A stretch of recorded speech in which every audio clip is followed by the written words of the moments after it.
इस कहानी का नाम है भिंगरी।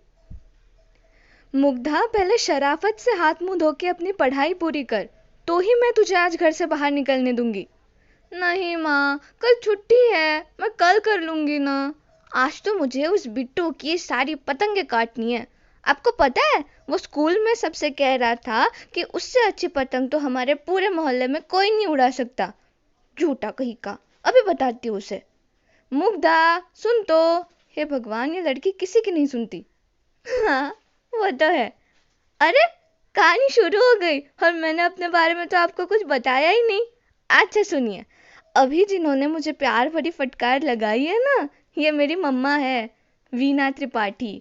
और वो जो छोटे छोटे कदमों से बड़ी बड़ी छलांगे मार बेपरवाही से दौड़े जा रही है, वो मैं हूँ, मुग्धा श्रीधर त्रिपाठी। श्रीधर त्रिपाठी यानी कि मेरे पिताजी हिस्ट्री के प्राध्यापक है और मेरी मम्मा वीना त्रिपाठी बुटीक चलाती है। मैं नैनीताल के एक पब्लिक स्कूल में पढ़ती हूँ और मुझे ना सिलाई कढ़ाई का शौक है और ना ही पढ़ाई का। मुझे तो सिर्फ दो ही चीज़ें पसंद है, एक शर्त में बिट्टू को हराना और दूसरा छत पर सूखे आम पापड़ चुरा चुरा के खाना। इसलिए मेरे कई नाम भी रखे गए, जैसे झांसी की रानी, जग्गा जासूस।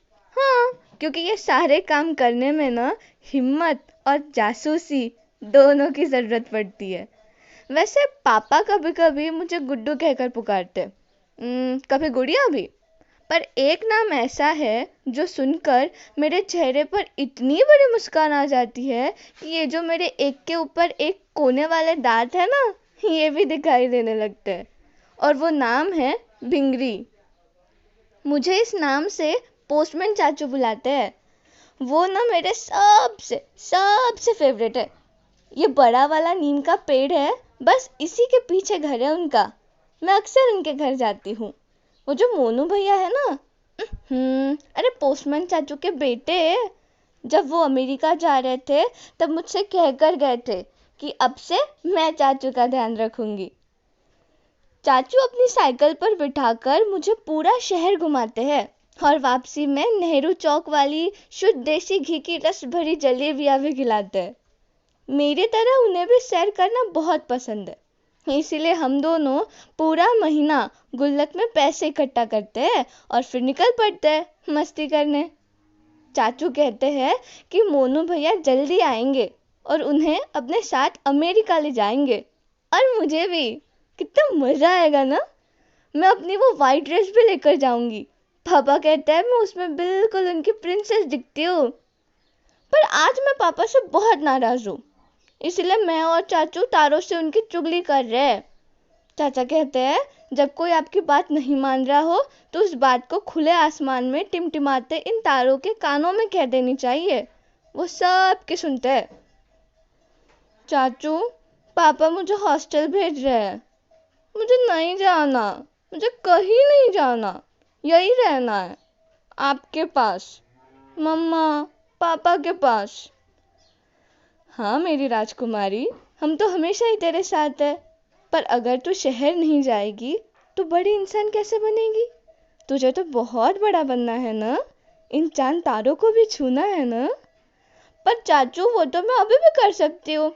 देखिए, वो जो बड़ा वाला नीम का पेड़ है, मैं उसके ऊपर हमारे घर का लंबा वाला स्टूल रखकर उस पर खड़ी हो जाऊंगी, फिर तो आराम से चांद तारे छू लूंगी। मेरी बात सुनकर चाचू जोर जोर से हंसने लगे। मेरे चाचू हमेशा ही मुस्कुराते रहते हैं। मैंने आज तक कभी उन्हें उदास या गुस्से में नहीं देखा। पूरा गांव जानता था कि उनका बेटा अब नहीं आने वाला, पर चाचू ने कभी हिम्मत नहीं हारी। और मैं यही उम्मीद करती हूँ कि आज इतने सालों बाद जब मैं स्कूल में पढ़ने वाली मुग्धा से स्कूल की प्रिंसिपल मुग्धा बन लौट रही हूँ, तो चाचू को वैसे ही खुश और स्वस्थ पाऊँ। मैं घर पहुँचते ही चाचू से मिलने चली गई। वो नीम का पेड़ अब वहाँ नहीं था। चाचू का घर अब भी वैसा ही था, बस थोड़ा और पुराना हो गया था। चाचू आंगन में ही आराम कुर्सी पर आंखें मूंदे बैठे थे। मैं उनके सामने घुटनों पर बैठ गई। पोस्टमैन चाचा। कौन? मैं हूँ, भिंगरी। अरे भिंगरी, कितनी बड़ी हो गई है तू। वो मुस्कुराए तो आंखों के नीचे की झुर्रियाँ थोड़ी और गाढ़ी हो गई। बालों में उतर आई सफेदी भी बढ़ती उम्र की वकालत कर रही थी। एक दूसरे की खैरियत जानने के बाद मैंने उनसे पूछा, तो चाचा, आपने इरादा तो नहीं बदला ना? कौन सा इरादा? अमेरिका घूमने का? अमेरिका? नहीं बेटा, मोनू अब नहीं आने वाला। पर चाचा, हमने तो बचपन में ये डिसाइड कर लिया था। देखिए, तब से मैं इस गुल्लक को भी भर रही हूँ। वह हैरानी से मुझे देखने लगे। अब चाचा को घुमाने की बारी मेरी थी। मैंने गुल्लक उनके सामने कर दिया। उसके अंदर 2 टिकट्स थी, अमेरिका की। वो देख उनकी आंखों में वही चमक आ गई जो बचपन में मेरी आंखों में आया करती थी, भिंगरी देखकर। अगाध कहानी प्रेम की कुछ कही न जाए, गूंगे केरी सर करा बैठे मुस्काए। शायद कुछ ऐसा ही महसूस कर रहे थे मुग्धा के पोस्टमैन चाचा। बस इतनी सी थी ये कहानी।